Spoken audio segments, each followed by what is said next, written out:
하나님의 말씀은 누가복음 4장입니다. 누가복음 4장 31절부터 44절까지 말씀입니다. 누가복음 4장 31절부터 44절까지 말씀입니다. 주님의 말씀에 마음의 귀를 기울이시고 이 말씀을 받으시기를 바랍니다.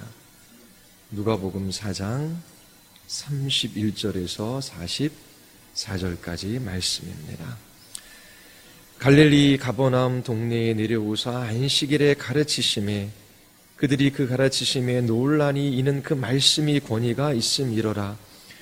회당에 더러운 귀신 들린 사람이 있어 크게 소리질러 이르되 아 나사렛 예수여 우리가 당신과 무슨 상관이 있나이까?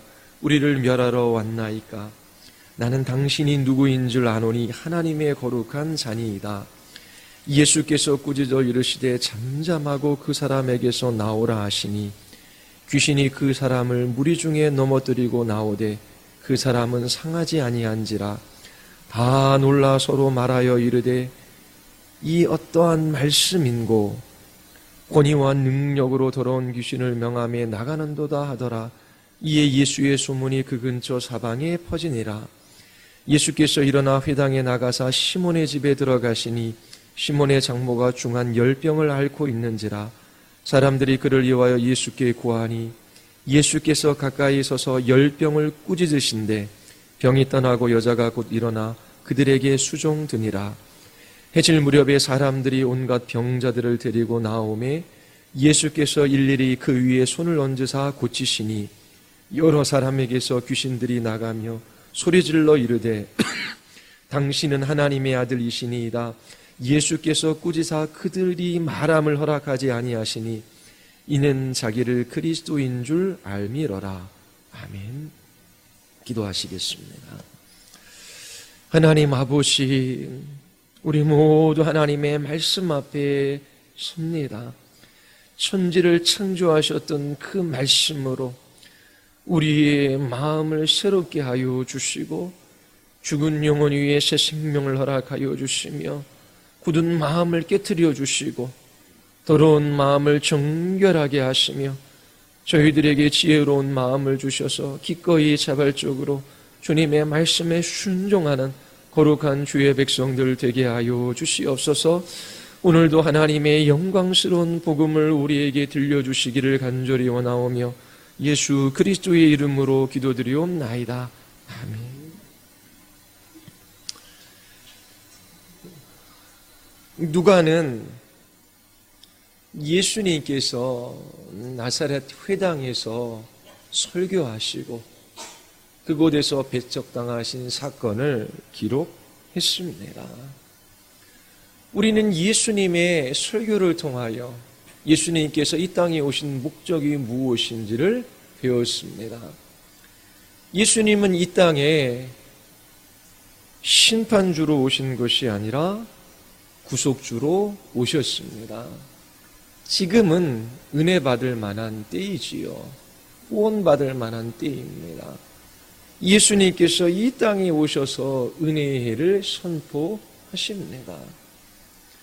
포로된 자를 자유케 하고 눈먼 자의 눈을 뜨게 하고 억눌린 자를 노임받게 하십니다. 이 땅에 죄를 짓는 수많은 사람들이 있어요. 헌법과 법률을 위반하는 사람들이 있지요. 그러나 모든 사람들은 하나님의 피조물입니다. 하나님의 말씀을 따라 살아가지 않는 불순종하는 죄인들이 이 땅에 많이 있어요. 이 세상에서도 법을 어기면 벌을 받아야 한다라고 하는 것을 우리 모두 동의합니다. 우리의 양심상 이 땅에서 죄를 지으면 죄값을 치러야 한다라고 하는 그러한 마음도 우리 모두 가지고 있습니다. 하나님께서 그 마음에 양심이 법이 되게 하신 것이지요. 하나님의 법을 따라 살아가지 않는 죄인들에게 심판이 있어요. 그러나 그 심판이 다 이 땅 가운데 일어나는 것은 아닙니다. 때로 하나님께서 심판하시기도 하시지만 지금은 은혜의 해입니다. 하나님께서 그 죄값을 죄인들에게 다 돌리시지 아니하시고 잠시 주의 심판을 유예하고 계셔요. 그러나 주님 다시 오시는 그 마지막 날에 죄인들은 그 죄값을 받아 심판받을 수밖에 없는 것입니다. 예수님께서 나사렛 회당에서의 설교를 통하여 자신이 이 땅에 구속주로 오셨음을 가르쳐 주십니다. 그러나 나사렛 회당에 있었던 유대인들은 예수님의 가치를 알아보지 못해요. 자신들의 동네에서 어렸을 때부터 살았던 그 예수, 그리고 그들의 가족은 아직 나사렛에서 살고 있습니다. 예수님의 가르치는 말씀에 놀라지만 그가 어떻게 메시아일 수 있느냐라고 생각하며 예수님을 무시하고 배척합니다. 우리와 함께 살고 있는 저 목수 요셉의 아들이, 마리아의 아들이 메시아일 리 없다라고 하는 것이지요. 그리고 예수님에게 능력을 요구합니다. 당신이 메시아라면 가버나움에서 일으켰던 기적적인 사건을 한번 일으켜봐. 당신이 메시아임을 입증해 보라라고 하는 것이지요. 유대인들은 능력 있는 메시아를 원했습니다. 그래야 자신들의 현실적인 문제들을 해결해 줄 수 있기 때문입니다. 지금 이스라엘 백성들은 로마라고 하는 제국의 압제로 말미암아 고통을 받고 있습니다. 다윗의 왕가를 잇는 후손으로 오시는 메시아가 이 나라를 해방시켜 우리에게 살기 좋은 나라를 만들 것을 기대하고 있었습니다. 그러나 예수님께서는 단지 이스라엘 백성들을 로마로부터 해방시키러 오신 분이 아니십니다. 더 크고 위대하고 중요한 영적인 목적을 위하여 이 땅에 오신 것이지요. 예수님은 죄와 사망과 마귀의 권세 아래 신음하는 사람들을 구원하기 위하여 이 땅에 오신 분이십니다.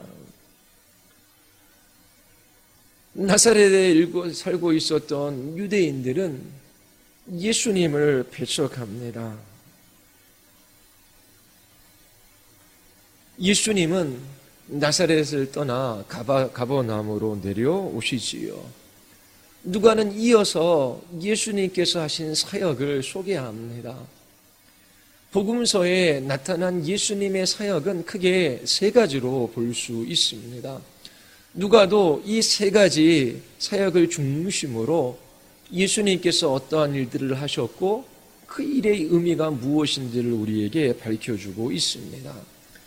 예수님께서 하신 첫 번째 사역은 말씀 사역입니다.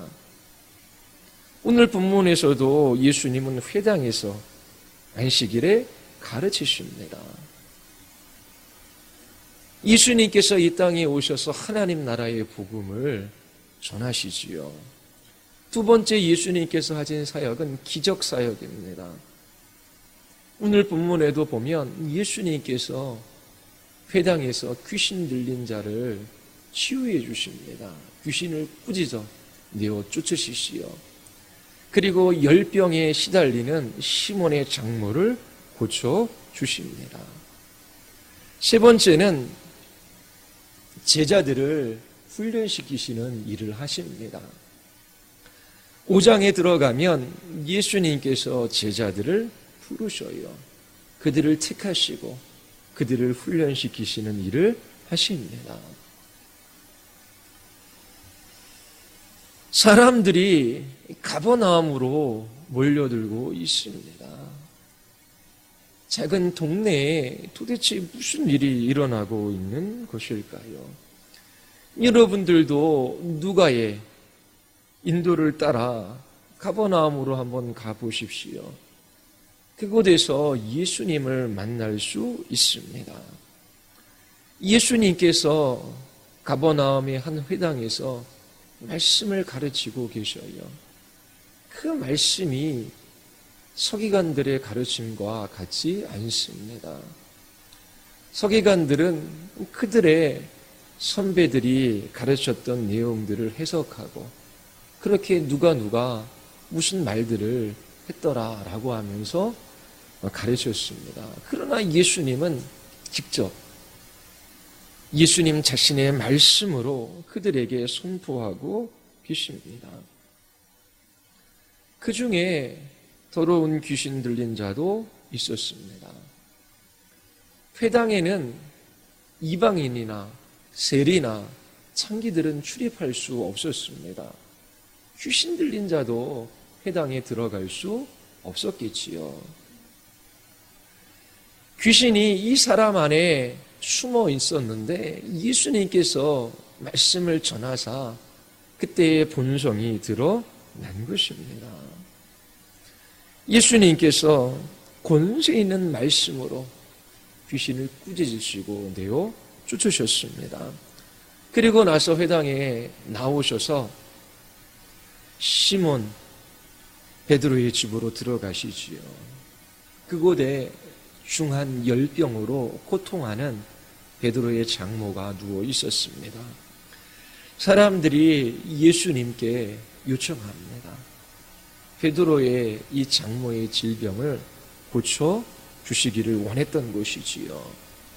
예수님께서 열병을 꾸짖으십니다. 예수님께서 말씀하시자 병이 떠나갔습니다. 이 장면을 여러분들이 목격하고 있다라고 한번 생각해 보십시오. 해질 무렵에는 더 많은 병자들이 예수님을 찾아 나옵니다. 예수님께서 일일이 그들에게 손을 얹으시고 그들의 질병을 치료해 주셨습니다. 귀신 들린 사람들에게서 귀신을 쫓아내시기도 하셨지요. 귀신들이 쫓겨나가며 당신은 하나님의 아들이십니다 라고 하는 그런 고백을 쏟아놨습니다. 예수님께서는 귀신 들린 자들을 꾸짖으시고 더 이상 말하지 못하게 하십니다. 예수님께서 잠시 한적한 곳으로 떠나가시는데 많은 사람들이 예수님을 찾아다닙니다. 예수님께서 그곳을 떠나가시고자 하실 때에 사람들이 만류하지요. 그러나 예수님은 자신에게 하나님께서 주신 사명을 따라 갈릴리 여러 회당으로 가셔서 하나님 나라의 복음을 전하십니다. 여러분들이 가버나움에 살고 있는 한 사람이라고 한번 생각해 보십시오. 여러분들은 교회에 다녔다면 이 말씀들을 여러 번 들었을 거예요. 예수님께서 하시는 일들을 보고도 별로 놀라지 않습니다. 감동하지도 않아요. 그러나 지금 이곳에 누군가 말씀으로 귀신을 내어주었고 병자들을 말씀으로 고치고 그리고 풍랑이는 파도를 잠잠케 하고 바람을 멈추게 하시는 분이 있다라고 한번 생각해 보십시오. 그분에 대하여 여러분들은 무엇을 생각하고 어떻게 느끼고 그분에 대하여 무엇을 말씀하시겠습니까? 누가는 예수님께서 하신 일들을 꼼꼼히 기록하고 있어요. 이것은 역사적인 사실이거나 꾸며낸 허구이거나 둘 중에 하나입니다. 예수님께서 말씀하시고 예수님께서 서약하신 이 일들을 외면하지 마시고 그 앞에 정직히 한번 서 보십시오. 여러분들은 예수님이 하신 이 일들을 허구라고 생각하십니까? 꾸며낸 일이라고 생각하십니까? 예수님이 하신 말씀은 거짓입니까? 내가 길이요 진리요 생명이니 나로 말미암지 않고는 하나님 아버지께로 갈 수 없다라고 말씀하셨습니다.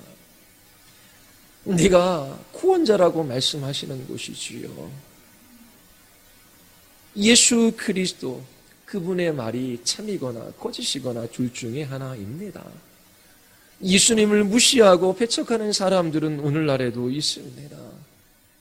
예수 그리스도 그분 외에 다른 구원의 길이 없음에도 불구하고 이 세상에서 세상에 있는 것들이 전부인 줄 알고 살아가는 사람들이 있어요. 여러분들은 가버나움 회당에서 이러한 일들을 행하신 예수 그리스도, 그분이 누구이신지를 진지하게 생각해 볼 수 있게 되기를 바랍니다.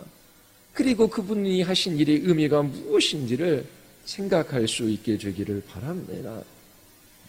예수님께서 가버나움 회당에서 가르치셔요. 예수님께서 가르치신 내용이 무엇인지 누가는 풍성하게 기록하고 있지는 않습니다. 그러나 그가 예수님이 무엇을 가르쳤는지 짐작해 볼 만한 구절이 있습니다. 누가복음 4장 43절에 보면 내가 다른 동네들에서도 하나님 나라의 복음을 전하여 하리니 라고 말씀하십니다. 예수님께서 설교하신 주제는 하나님 나라의 복음이었습니다. 마태복음 4장에서 마태도 동일한 사건을 기록합니다. 예수님께서 나사렛을 떠나 가버나움에 가셔서 살고 계시다라고 그렇게 기록합니다. 그러면서 마태복음 4장 17절에 예수님께서 전파하여 이르시되 회개하라 천국이 가까이 왔느니라 하시더라라고 기록하고 있습니다. 예수님께서 가버나움에서 선포하신 말씀은 회개하라, 하나님 나라가 가까이 왔다라고 하는 것입니다. 이처럼 예수님의 첫 설교는 하나님 나라였습니다. 그리고 예수님께서 부활하신 후 40일 동안 제자들과 함께 계시며 무슨 일을 하셨는지 사도행전 1장 3절도 우리에게 말해주는 것이 있어요. 40일 동안 그들에게 보이시며 하나님의 나라의 일을 말씀하시니라. 예수님께서 십자가에서 죽으시고 부활하신 일 이후에도 하나님 나라의 일에 관하여 제자들에게 가르쳐 주셨습니다. 이처럼 예수님의 첫 설교도, 그리고 예수님의 공생애의 모든 가르침도, 그의 비유도 그 내용의 핵심은 하나님 나라에 관한 것입니다. 오늘 이 시간에는 먼저 두 가지를 여러분들에게 말씀을 드리고자 해요. 하나님의 나라는 무엇인가 라고 하는 것입니다. 그리고 두 번째로 이 성경의 역사와 하나님의 나라가 어떠한 관련이 있는가 여러분들에게 말씀을 드리고 예수님께서 일으키신 기적적인 사건의 의미에 관하여 여러분들에게 설교하고자 합니다. 하나님 나라는 무엇입니까? 나라가 구성되려면 세 가지 요소가 필요합니다. 자, 배우신 분들이 있죠. 세 가지 요소가 뭐죠? 주권과 국민과 영토입니다. 이 세 가지 요소 중 한 가지라도 없다면 나라가 될 수 없습니다. 가장 중요한 것은 주권이에요. 우리는 대한민국 국민입니다. 자, 이 민국의 주권은 누구에게 있습니까? 국민에게 있습니다. 주권은 크게 세 가지로 이루어져 있어요. 입법권, 행정권, 사법권입니다. 국민들이 직접 투표해서 국회의원을 자기 자신의 대표로 세워요. 국민의 대표로 국회의원들에게는 어떤 권한이 있습니까? 입법권이 있습니다. 그리고 우리는 직접 민주주의지요. 선거를 해요. 그래서 대통령을 뽑습니다. 대통령이 행정부의 수반으로 이 나라를 통치합니다. 대통령의 권력은 국민으로부터 나오는 거예요. 대통령 자신에게 권력이 있지 않습니다. 그래서 대통령을 뽑기도 하고 대통령을 끌어내리기도 해요.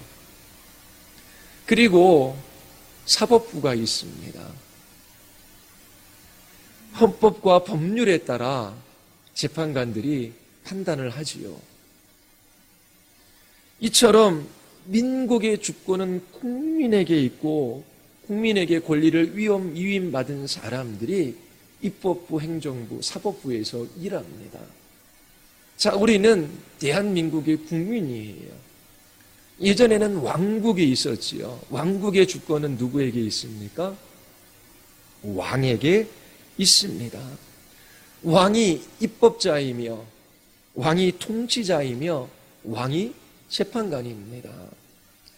자, 하나님 나라는 하나님이 왕이신 나라예요.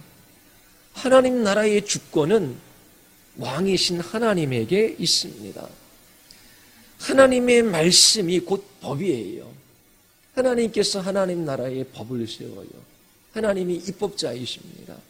그리고 하나님께서 세우신 그 법을 통하여 하나님께서 통치하셔요. 하나님은 통치자이십니다.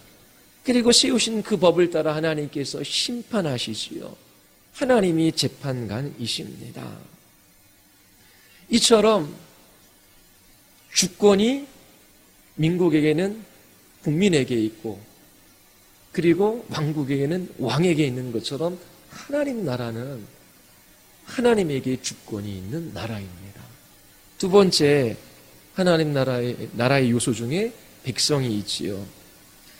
자, 하나님 나라의 백성은 하나님의 주권에 순종하는 사람들입니다. 이 세상에는 두 종류의 부류의 사람들이 있어요. 하나님의 주권을 인정하고 하나님의 은혜의 통치 아래 하나님의 지키심과 돌보심을 받으며 살아가는 하나님의 백성인 신자들이 있습니다. 그리고 또 한 부류의 사람들은 이 세상 나라에 속한 사람들로 살아가지요. 이 세상에 권세 잡은 자, 마귀가 있다라고 성경은 말합니다. 그 권세 잡은 자 아래에 살아가며 살아가는 불신자들이 있습니다. 세상 나라가 있고 하나님의 나라가 있는 것입니다. 하나님의 통치를 받는 하나님의 백성이 있고 이 세상의 가치를 따라 살아가는 세상 나라의 사람들이 있어요. 또 나라의 세 번째 요소는 영토입니다. 이 영토는 하나님의 주권, 하나님의 통치가 미치는 영역이에요. 하나님이 창조하신 온 우주 전체에 하나님의 통치가 미치고 있습니다. 주께는 이 지구에 하나님의 통치가 임하고 있는 것이지요. 하나님의 주권적인 통치가 미치지 않는 영역은 한 곳도 없습니다. 이 세상은 200개가 넘는 수많은 나라가 있어요. 그런데 성경에는 오직 두 가지 나라만 있다라고 말합니다. 하나님 나라와 세상 나라예요. 하나님 나라는 영원하지만 이 세상 나라는 일시적입니다. 세상 나라는 하나님이 보내신 메시아에 의해 망하고 하나님의 나라로 바뀔 것을 성경은 가르치고 있습니다. 요한계시록 수요일마다 배웠어요. 22장 지난주로 다 끝났는데 한 번 더 새 에덴에 관련돼서 이번 주 수요일 날 마치고자 합니다. 자, 요한계시록에는 세상 나라와 하나님의 나라를 두 도시로 상징화하고 있습니다. 세상 나라는 큰 성 바벨론으로 상징화되지요. 세상의 본질은 크기입니다. 큰 것이 힘이 있고 능력이 있어요. 그래서 사람들은 큰 것을 원합니다. 지식이 큰 것도 의지할 만한 것이고요. 능력이 있는 것도 돈이 많은 것도 의지할 만한 거예요. 그래서 큰 성 바벨론, 이 세상의 본질은 크기예요. 사람들은 큰 것을 추구합니다. 그런데 하나님 나라를 대표하는 도시가 있어요. 거룩한 성 예루살렘입니다. 하나님 나라의 본질은 거룩이지요. 예수님께서 다시 오시는 그 마지막 날에 큰 성 바벨론은 한순간에 망하고 거룩한 성 예루살렘이 완성될 것을 우리에게 가르치고 있습니다. 일곱째 천사가 나팔을 불며 하늘에 큰 음성들이 나서 이르되 세상 나라가 우리 주와 그의 그리스도의 나라가 되어 그가 세상토록 왕노릇 하시니라. 이 세상 나라는 영원하지 않아요. 역사 가운데서도 큰 제국들이 있었지요. 바벨론도 페르시아도 로마도 다 망했습니다. 이 땅에 수많은 나라가 있지만 이 땅의 나라는 영원하지 않습니다. 그러나 주님의 나라는 영원해요. 이처럼 하나님의 나라는 하나님이 통치하시는 나라예요. 하나님께 주권이 있고 또 하나님의 말씀에 순종하는 하나님의 백성들이 있습니다. 하나님의 주권이 미치지 않는 영역이 없어요. 자, 그러면 성경의 역사와 이 하나님의 나라는 어떠한 관련이 있을까요? 성경의 역사를 구속사라고 합니다. 성경에서 하나님께서 첫 번째 하신 일이 있어요. 이 세상을 창조하시지요. 그 창조는 하나님 나라의 시작입니다. 하나님께서 하나님 나라를 세우신 사건이에요. 하나님께서 에덴 동산을 지으셨습니다. 그 동산에 아담과 하와를 살게 하셔요. 하나님의 형상과 모양대로 사람을 지으시되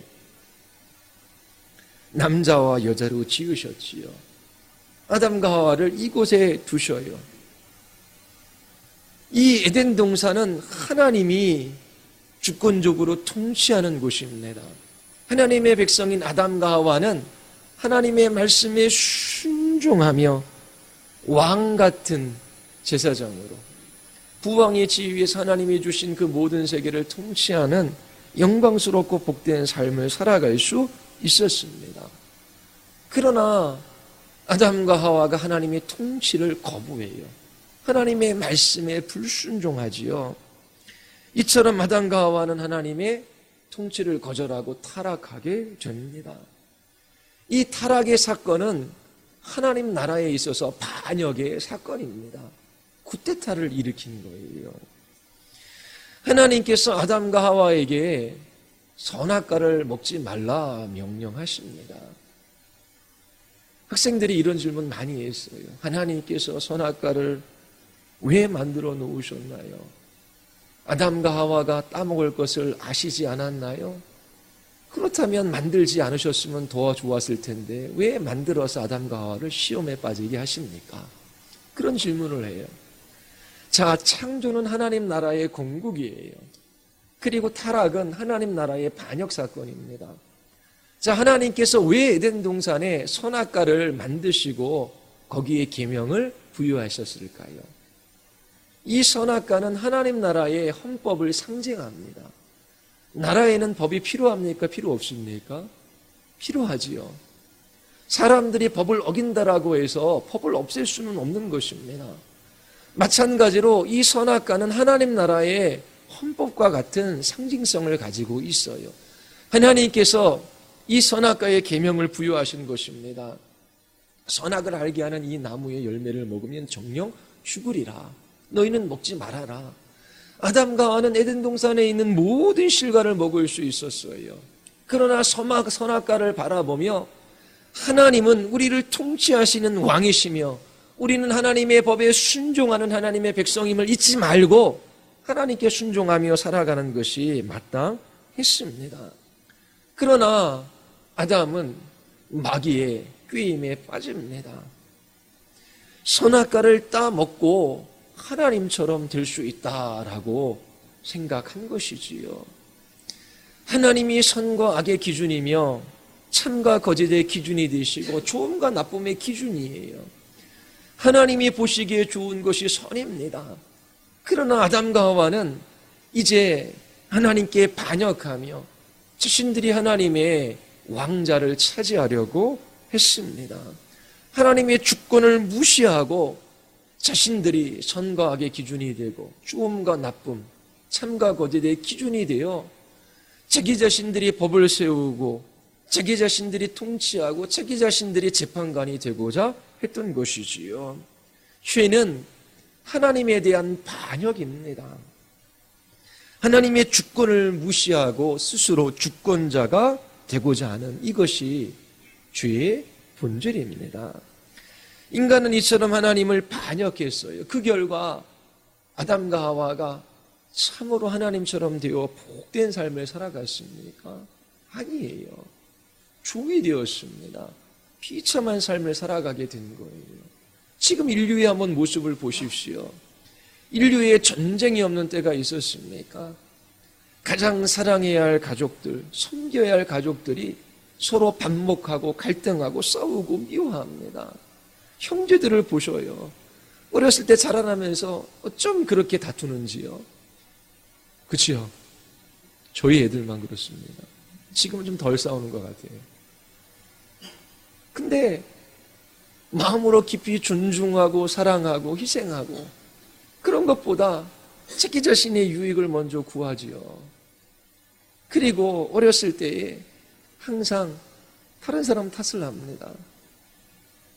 형이 먼저 그랬어요. 동생인 얘가 이랬어요. 그래서 이렇게 했어요. 그리고 부부 사이를 한번 보십시오.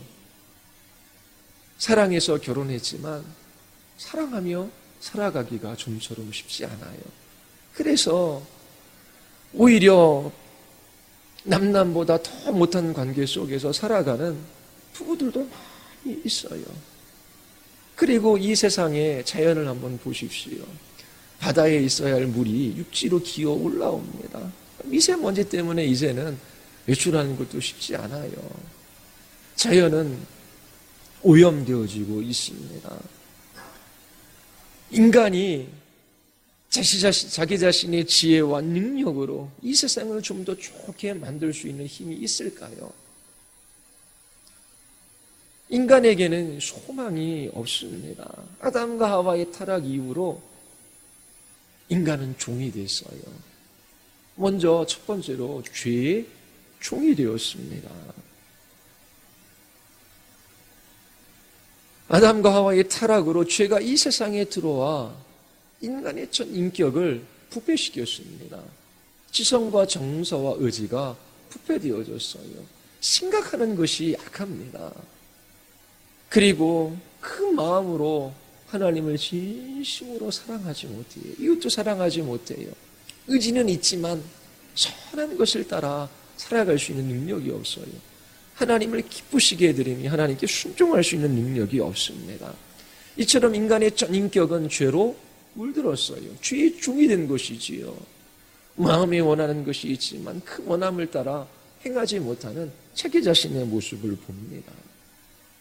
그리고 타락한 인간은 죽음의 종이 됐어요. 사망의 권세 아래 살아가게 되었지요. 성경에서 말하는 죽음은 세 가지입니다. 육체와 영혼에 분리인 자연적인 죽음. 죽음은 인간에게 자연스러운 사건은 아니에요. 왜냐하면 하나님이 인간을 창조하셨을 때에 죽음을 염두에 두고 창조하신 것이 아니기 때문에 그래요.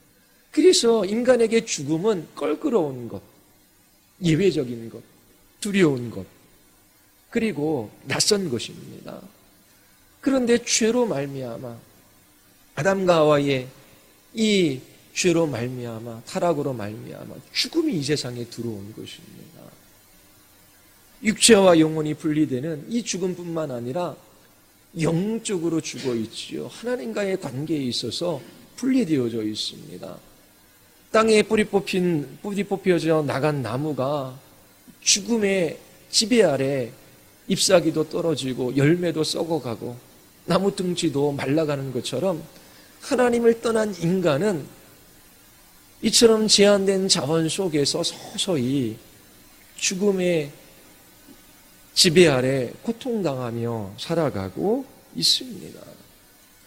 사람들이 이 땅에서 무엇인가 소유하지 못했기 때문에 자기 자신은 불행하고 고통을 당한다라고 생각해요. 돈이 있으면, 건강하면, 사랑하는 가족들이 있으면, 지혜와 지식이 있으면 행복할 거라고 생각합니다. 그러나 사람들의 근본적인 문제는 소유의 문제가 아니에요. 돈이 있고 건강이 있고 지식이 있고 사랑하는 사람들이 있어도 인간은 죽습니다. 그리고 인간은 그 고독과 외로움을 떨쳐버릴 수가 없어요. 불안과 염려 속에서 살아갑니다. 그리고 사랑할 수도 없어요. 왜냐하면 생명의 근원이신 하나님을 떠나 죽음에 지배받는 삶을 살아가고 있기 때문에 그렇습니다. 그리고 죽으면 끝이 아니라 영원한 지옥의 형벌이 죄인들을 기다리고 있어요. 이처럼 아담의 타락으로 인간들은 사망의 종로로 타며 살아가고 있습니다. 그리고 세 번째, 마귀의 종으로 살아가지요. 마귀는 인간의 그릇된 욕망을 발판으로 삼아 죄를 짓게 하고 그 대가로 죽음을 가져다 줍니다. 이처럼 마귀는 죄와 죽음을 무기로 삼아 인간을 다스려요. 이렇게 소망 없는 죄인들에게 하나님께서 구원을 계획하셔요. 구속이지요. 바로 하나님 나라의 회복입니다. 예수님께서 이 땅에 오셨어요. 이 땅에 오신 목적은 하나님 나라를 회복하시기 위함입니다.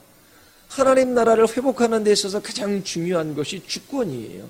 일제 36년 동안 조선은 영토도 있고 조선 백성도 있었어요. 그러나 주권을 일본에게 빼앗겼지요. 예수님께서는 이 땅에 오셔서 악한 원수 마귀의 통치 아래 신음하며 비참한 삶을 살아가는 주인들을 하나님 백성 삼으시려고 이 땅에 오셨어요. 죄와 사망과 마귀에게 종로로 다는 사람들을 해방시키셔서 하나님의 은혜의 통치 아래 살아가는 하나님의 거룩한 백성 삼기 위하여 이 땅에 오셨지요. 그러기 위하여 예수님은 세 가지 문제를 해결해야만 했습니다. 첫 번째, 죄의 문제예요. 사람들은 죄에게 종로로 탑니다. 그 죄값을 받아 멸망당할 수밖에 없어요. 예수님께서 십자가에서 죄인들의 죄값을 대신하여 형벌을 받으셨습니다. 그래서 이 정죄의 문제를 해결하셔요. 정죄뿐만 아니라 죄로부터 우리를 자유하게 하십니다. 그리고 죽음의 권세를 이기시고 부활하셨어요. 부활의 첫 열매가 되신 것이지요. 죽음이 이제 더 이상 예수 그리스도를 믿는 우리들을 지배할 수 없습니다. 우리에게도 부활의 소망이 있는 것입니다. 이처럼 예수 그리스도의 십자가의 죽으심과 부활하심으로 죄와 사망의 문제를 해결해 주셨어요. 사단은 죄와 사망을 무기로 인간을 지배합니다. 십자가에 예수님께서 죽으시고 부활하신 이 사건을 통하여 이제 사단은 무기를 잃어버린 거예요. 예수 그리스도의 십자가 사건으로 결정적인 패배가 마귀에게 임한 것이지요. 이처럼 예수님께서는 이 땅에 하나님의 나라를 회복하시기 위하여 오신 구속주이십니다. 자, 예수님께서 어떻게 하나님 나라를 회복하시는지 예수님의 사역 두 가지를 오늘 살펴보려고 합니다. 첫 번째는 귀신을 축출하고 내어쫓는 사역을 하십니다. 예수님께서 이와 같이 귀신을 내어쫓으시는데 이 사건의 의미가 무엇이겠습니까? 예수님은 귀신을 내어쫓는 이 사건을 통하여 자신이 메시아이심을 증명하십니다. 누가복음 4장 41절에 귀신들이 나가며 소리질러 당신은 하나님의 아들이니다 라고 고백합니다. 그리고 두 번째, 예수님은 귀신을 축출하심으로 하나님 나라가 이미 이 세상에 왔음을 증거하십니다. 예수님께서 성령의 능력으로 귀신을 쫓아내셔요. 성령을 힘입어 귀신을 쫓아내는 것이면 하나님의 나라가 이미 너희에게 임하였느니라 말씀하십니다. 예수님께서 귀신을 내어 쫓으신다라고 하는 것은 마귀에게 승리하셨다라고 하는 뜻입니다. 하나님의 나라가 사탄의 나라를 이기고 있는 것입니다. 예수 그리스도께서 오심으로 귀신을 내어쫓는 이 사건을 통하여 하나님의 통치, 하나님의 나라가 이미 이 땅에 임하고 있다라고 하는 것을 증거하시는 것입니다. 또한 이 귀신을 축출하는 사건은 예수님의 재림 시 마귀가 완전히 멸망할 것에 대한 예표이기도 합니다. 귀신들이 예수님을 만났을 때에 자신들은 영원한 지옥의 형벌을 받을 것이라는 것을 알았어요. 누가복음 4장 33절을 보십시오. 나사렛 예수여, 우리가 당신과 무슨 상관이 있나이까? 우리를 멸하러 왔나이까? 예수님께서 마귀의 일을 멸하러 오신 분이시라는 것을 이 마귀의 졸개인 귀신들도 알고 있는 것입니다. 이처럼 예수님께서 이 땅에 오심으로 하나님의 나라가 임했어요. 이제 예수님께서 다시 이 땅에 오실 때 하나님의 나라가 완성되어지고 마귀는 완전히 패배할 것입니다. 우리는 주님의 나라가 아직 완성되지 않는 이 땅에서 살아가요. 그래서 마귀가 결정적으로 패배했지만 아직도 이 땅 가운데 역사하고 있습니다. 교회는 계속적인 영적인 전투를 해 나가야 합니다. 예수님께서 공생애를 시작하기 전 마귀에게 시험 받으셔요. 그러나 예수님은 이 마귀의 시험을 막아내시고 이기셨어요. 자, 마귀는 더 이상 자신의 일을 멈췄을까요? 아닙니다. 계속해서 예수님이 하고자 하시는 일을 방해합니다. 예수님을 직접 공격하는 일에는 실패했어요. 그 다음에 전략이 뭐냐면 이제 사람들을 공략하는 것입니다. 사람들 안에 역사함으로 예수님이 하시는 일을 방해하고 예수님을 따르는 자들을 넘어뜨리려고 해요. 이 일은 오늘날도 계속되고 있습니다. 예수님을 의지하지 않고 자기를 의지하는 연약한 사람들 가운데 시험하고 넘어뜨립니다. 예수님이 활동하던 이 당시에는 이성이 계몽된 사회가 아니라 생각이 어둡고 무지가 팽배한 사회입니다. 그래서 괴이하고 좀 신기한 일들이 일어나면 사람들이 두려워하고 떨고 무서워해요. 그래서 예수님께서 사역하시는 그 현장 속에 귀신 들린 사람들이 많이 있었음을 성경이 증언해요. 그렇게 발작하고 광난을 펴실 때에 사람들은 겁내하고 두려워하는 거거든요. 그런 모습을 통하여 예수님이 하시는 일들을 가로막고자 하는 사단의 그런 계략이 있었던 것입니다. 그러나 오늘날 같은 시대에는 미신이 그렇게 판치지 못해요. 사람들의 생각이 깨졌기 때문입니다.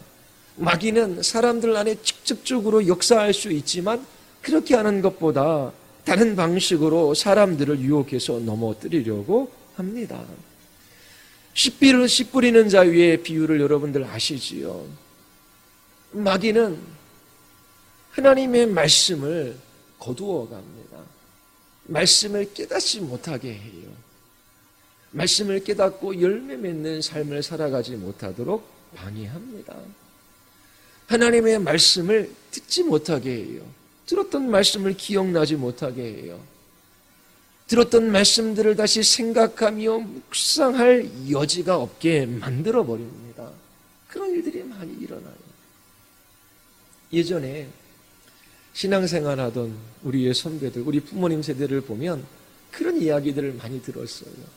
어떤 한 가정에서 홀로 신앙생활하는 한 권사님이 계셨어요. 그 권사님이 그런 이야기들을 해요. 교회 와서 말씀 듣고 은혜 받고 교회 가면 남편이나 자녀들이나 그렇게 마음에 상처를 내서 혈기를 부리게 한다라고 하죠. 그래서 은혜를 다 쏟아버리게 만드는 그런 일이 있다라고 하는 그런 이야기들을 종종 했어요. 무슨 말씀인지 나이 드신 분들은 아실 거예요. 그처럼 주님께서 주신 은혜를 마음속에 간직하고 그 은혜를 따라 순종하며 살아가지 못하도록 그렇게 여러 가지 일들로 그리스도인들의 마음 안에 있는 은혜를, 말씀들을 빼앗아 가려고 하는 것입니다. 그러한 일들이 오늘날에 일어나요.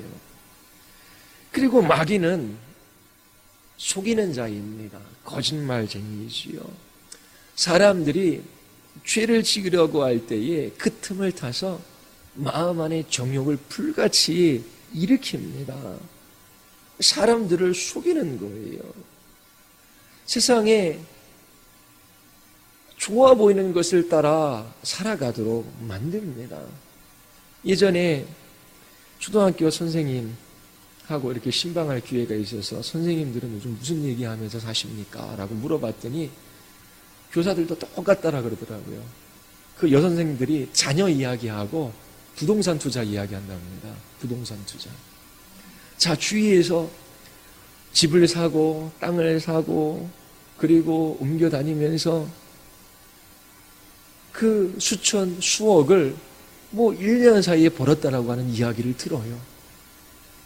그러면 좀 여윳돈이 있고 투자할 만한 사람들은 혹합니다.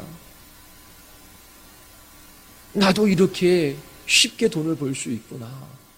그러면서 그 일들을 하고자 하는 마음이 있어요. 그게 세상을 따라가고자 하는 마음입니다. 그때의 마귀는 그 마음에 정욕을 불같이 일어나게 해요. 그래서 막 건물들을 쫓아다닙니다. 그리고 사람들과 몰려다니며 그 일을 해요. 그때에는 누가 좋은 소리를 내도 귀에 잘 들리지 않아요. 그렇게 마귀가 때로 도와주고 그리고 마귀가 이끌어가다가 결국 넘어뜨리는 것입니다. 그렇게 마귀는 속여요. 이 세상 사람들이 살아가는 삶의 방식 보면은 잘 사는 것 같아요. 부유한 것 같아요. 저들에게는 문제가 없는 것 같아요. 그래서 그들을 따라가고자 하는 마음이 있을 때에 그것이 불불투족같이 일어나고 그럼 미친 듯이 그들을 따라 살아갑니다. 자녀 양육도 마찬가지예요. 그냥 부모님들 만나면 아이들을 어떤 학원으로 보내고 공부는 어떻게 하고 그리고 어떻게 교육시켜야 할지 그 이야기가 전부입니다. 그 믿지 않는 부모님들 만나가지고 이런 학원 갔더니 이런 좋은 선생이 있고 이렇게 교육시켰더니 이런 결과들이 있었어. 그리고 아이들은 어렸을 때 이런 학원을 보내야 되고 이렇게 교육해야 하고 저렇게 해야 돼. 하나님의 말씀을 가지고 자녀들을 양육하는 데 있어서는 너무나 약해요. 그런데 세상의 자녀들이 세상 부모들이 자녀들을 교육하는 데 있어서는 이 너무나 크게 들리는 거예요. 우리 아이들만 도태하고 이 세상에서 그렇게 연약한 아이로 자라날 것 같아요. 우리 아이들에게도 푸시해서 이것도 해보고 저것도 해보고 저것도 해봐라. 그러면서 많은 것들을 시키지만 처음에 마귀가 도와줘요. 그러나 결국 넘어질 수밖에 없는 것입니다. 그처럼 우리의 정욕을 불불듯 일으켜 이 세상에 있는 것들이 좋아 보이게 하고 그것만 얻으면 행복할 것이라고 그렇게 속이는 일들을 오늘날도 마귀가 하는 것입니다.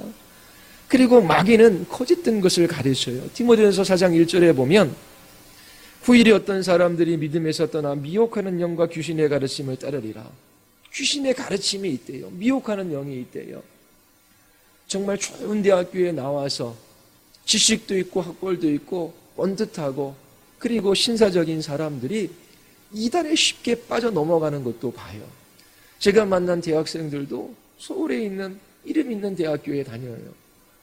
그런데 교회에 다녔는데 교회에서 진리의 말씀을 못 배웠대요. 근데 신천지에 가서 복음을 들었대요. 여기에 진리가 있대요. 그러면서 그들이 그 신천지에 올인하며 살아가요. 부모님이 장로님이에요. 찾아왔어요. 그러면서 이야기한 적이 있습니다. 왜? 미혹하는 영이 있기 때문에 그래요. 그릇된 가르침을 귀신들이 하기 때문에 그렇습니다. 이 이스라엘 사회에서도 마찬가지예요. 유대인들은 성경을 가지고 있었습니다. 율법학자나 그리고 바리새인들이 이 성경을 해석하고 가르쳤지요. 그런데 이 구약 성경을 통하여 오실 메시아가 누구이시며 그가 어떠한 일들을 하는지 바르게 해석하지 못해요. 오히려 그 이스라엘의 전통이나 유전을 따라 예수님께서 하시는 일들을 핍박하고 또 예수님에게 오히려 신성 모독죄를 뒤집어 씌워서 죽이려고 합니다. 왜냐하면 사단이 귀신이 그릇된 가르침을 사람들에게 주고 있기 때문에 그래요. 오늘날에도 마찬가지입니다. 우리의 생각을 빼앗아가요. 우리에게 그릇된 가치관을 심어줍니다. 이 세상에 청년들이 열심히 땀 흘려 일하고 성실하게 살아가면 나에게 좋은 미래가 있을 것이다. 그렇게 생각하는 청년들 요즘에는 많지 않을 거예요. 율로족이라는 말이 예전에 있었어요. You only live once. 한 번뿐인 삶이라고 하는 것입니다. 지금 순간을 즐겨라라고 하는 거예요. 지금이 전부이지요. 우리의 미래가 보장된 것이 아닙니다.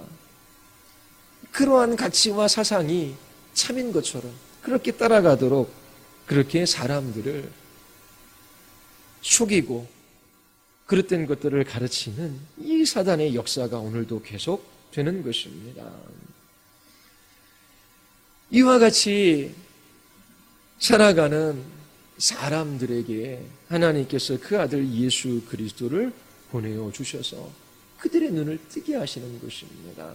어둠 가운데 있는 사람들에게 빛을 비추어서 밝은 데로 나오게 하셔요. 사망의 권세 아래 신음하는 자들에게 자유함을 주셔서 생명 가운데 살아가게 하시는 것이지요. 이처럼 예수님께서 마귀의 일을 멸하시며 귀신을 축출하시며 하나님 나라가 이 땅에 오셨음을 선포해 주십니다. 병자를 고치신 사건도 동일해요.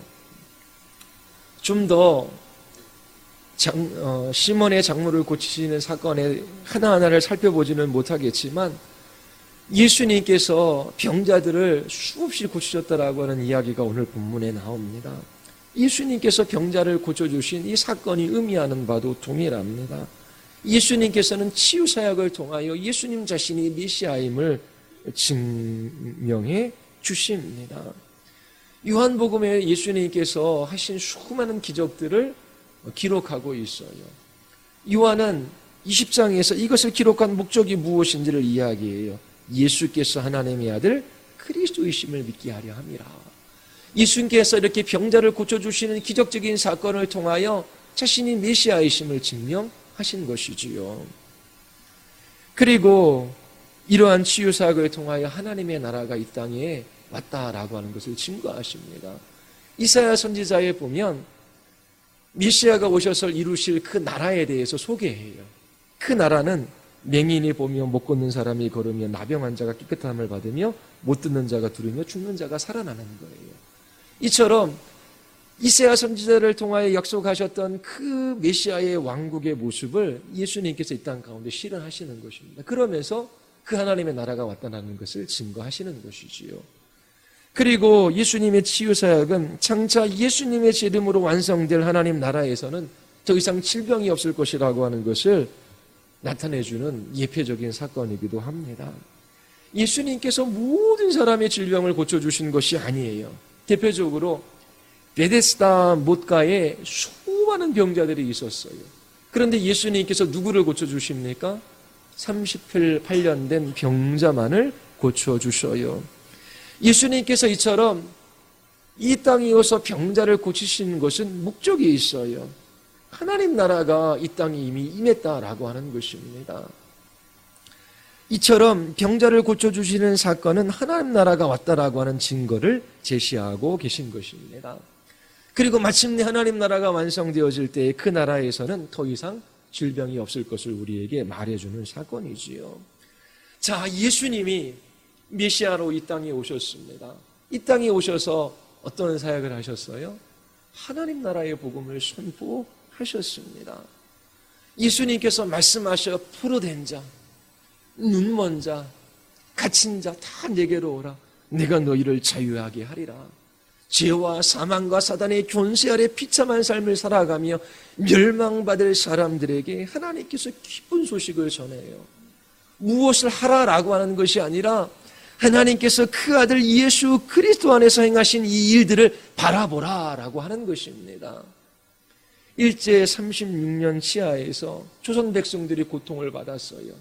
그런데 어느 날 일제가 패망했다라고 하는 소식이 들려옵니다. 라디오에서 이 소문을 들은 한 사람이 자신의 고향으로 돌아가 이 소식을 전파해요. 일본이 망했다라고 합니다. 더 이상 일본 군사나 순사들이 우리를 해악할 수 없습니다. 조선이 주권을 되찾았어요. 우리에게 해방이 되었습니다. 기쁜 소식을 전하는데 믿는 사람도 있고 믿지 않는 사람도 있습니다. 해방의 소식을 믿지 않는 사람은 여전히 일본 순사가 저기에서 다가오면 두려워하고 떨어요. 왜냐하면 자신을 해코지할까 봐, 자신을 끌고 갈까 봐, 징병해서 그렇게 전쟁터로 끌고 갈까 봐 무서워합니다. 그러나 해방의 소식을 알고 있고 믿는 사람들은 일본 순사가 무슨 짓을 해도 대적할 수 있어요. 너희에게는 주권이 없다. 우리에게는 해방이 찾아왔다. 우리를 마음대로 끌고 다닐 수 없다라고 하는 것입니다. 마찬가지로 예수 그리스도께서 하나님 나라의 복음을 전하셨어요. 죄와 사망과 사단의 권세가 파괴되어집니다. 예수 그리스도 그분으로 말미암아 죄가 더 이상 지배할 수 없어요. 사망이 더 이상 우리를 지배할 수 없어요. 죄와 싸워 승리할 수 있고 죽음을 두려워하지 않고 부활의 소망 가운데 살아갈 수 있게 된 것입니다.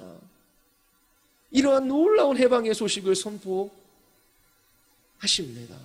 그리고 하나님 나라가 이 땅에 왔다라고 하는 증거로 귀신을 내어 쫓으셔요. 그리고 병자들을 치유하시는 것입니다. 오늘 여러분들은 예수님의 말씀과 그분이 하신 일들을 대면하고 있어요. 여러분들은 예수님이 선포한 이 하나님의 나라의 복음을 믿으십니까? 그래, 이 주로 말미암아 우리는 비참한 삶을 살아가지. 그리고 죽음을 두려워하며 멸망 가운데 들어갈 수밖에 없지. 그러나 예수 그리스도께서 우리를 대신하여 죄값을 치르시고 죽음에서 부활하심으로 더 이상 이 죄와 사망이 우리를 지배할 수 없다라고 말씀하셨어.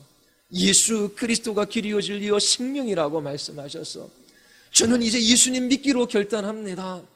이 세상 나라의 통치와 다스림을 받으며 세상의 권세 잡은 자의 가치를 따라 멸망의 길을 걸어가는 것이 아니라 이제 하나님의 자녀가 되어 하나님의 통치를 받으며 하나님의 지키심과 보호하심 속에 살아가기를 원합니다. 예수님 내 마음속에 들어오셔서 나를 통치하시고 나를 다스리시고 나의 왕이 되어 주시옵소서. 그렇게 고백하며 기쁨으로 하나님의 자녀의 삶을 그리스도인들이 살아가는 것입니다. 여러분들에게 예수 그리스도의 이 하나님 나라의 복음이 기쁨 소식으로 들려오십니까? 누구는 믿어요, 누구는 믿지 않습니다. 여전히 예수 그리스도를 배척하고 무시하고 하나님 없이 자기 인생의 주인이 자기인 것처럼 살아가요. 내일의 일도 알지 못하며 자기 자신의 인생을 경영하지만 죽어 멸망에 처할 수밖에 없는 것이 인생의 결국입니다. 은혜의 때입니다. 구원받을 만한 때예요. 하나님 나라가 이미 이 세상에 왔어요. 예수 그리스도의 출임으로 이루어진 사건이지요. 그 나라의 이 기쁜 소식을 받아들이십시오. 그리고 아직 하나님 나라가 완성되어지지 않았기 때문에 그리스도인들에게는 싸움이 있습니다. 그러나 마침 그 나라가 옵니다. 반드시 주님 다시 오셔요. 주님의 나라는 완성되어집니다. 그러하기에 그리스도인들은 믿음의 싸움을 싸우며 이 하나님 나라의 복음을 전하는 거예요. 하나님께서 사도 바울을 부르셔서 너에게 사명을 준다. 사람들에게 가서 어둠 가운데 있는 사람들을 빛으로 인도해라. 죄와 사망의 권세 아래 고통하는 사람들을 하나님의 자녀되는 이 하나님 나라의 복음을 선포하라. 그를 부르시고 보내셔요. 오늘날에도 동일합니다. 예수 그리스도께서 몸인 교회에 명하십니다. 그분이 하셨던 그 일, 하나님 나라의 복음을 증거하게 하시는 거예요. 사람들이 듣습니다. 듣는 사람 중 이 해방의 소식을 기쁨으로 받아들이는 사람들이 있고 여전히 예수 그리스도를 배척하고 무시하며 살아가는 사람들이 있어요. 여러분들 중 예수 그리스도와 상관없이 살아가는 사람들이 없기를 바랍니다. 인생은 유한해요. 인생의 날들은 속히 지나가고 죽음이 우리 앞에 찾아옵니다.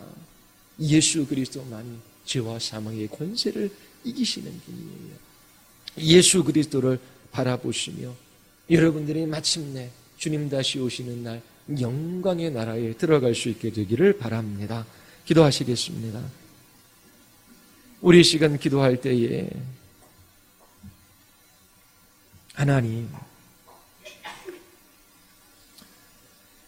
예수 그리스도께서 이 땅에 오신 것, 그분이 말씀하시고 행하신 이 모든 일들로 인하여 기뻐하게 하여 주시옵소서. 죄도 사망도 사단도 우리를 더 이상 지배할 수 없게 되었습니다. 우리에게 참된 자유를 허락하여 주시고 하나님의 자녀로 살게 하신 것 감사합니다. 하나님, 참으로 이 세상에 있는 것들을 소유하지 못해 불행하다라고 생각하며 죄와 사망의 권세 아래 살아가고 있는 사람들에게 이 하나님 나라의 복음을 전하게 하시고, 하나님께서 우리뿐만 아니라 우리의 가족 자녀들 또 우리의 이웃들 위해 하나님께서